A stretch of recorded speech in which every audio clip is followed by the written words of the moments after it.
ஐஸ்வர்யா ராய் அழகு மற்றும் சிறந்த நடிப்பின் மூலம் பல கோடி தமிழ் ரசிகர்களையும் சம்பாதித்தார். அபிஷேக் பச்சனை காதலித்து பெற்றோர்கள் சம்மதத்துடன் திருமணம் செய்து கொண்டார். இந்த ஜோடிக்கு ஆராத்யா என்ற மகள் உள்ளார்.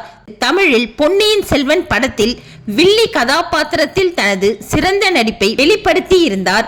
இந்நிலையில் ஐஸ்வர்யா மற்றும் அபிஷேக் பச்சன் இருவரும் விவாகரத்து பெற போகிறார்கள் என்று அடிக்கடி சர்ச்சைகள் வந்து கொண்டிருந்த நிலையில் இது குறித்து ஒரு பேட்டியில் அபிஷேக் மறுத்திருந்தார். ஆனால் திருமணத்தின் போது போடப்பட்ட மோதிரம் ஐஸ்வர்யா ராயின் கைகளில் இல்லாததால் மீண்டும் இது குறித்து சர்ச்சை எழுந்தது.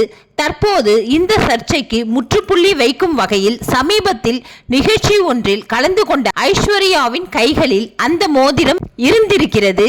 இதன் மூலம் ஐஸ்வர்யா தனக்கு விவாகரத்து எல்லாம் நடக்கவில்லை என்பதை உறுதி செய்துள்ளார் என ரசிகர்கள் கமெண்ட் செய்து வருகின்றனர்.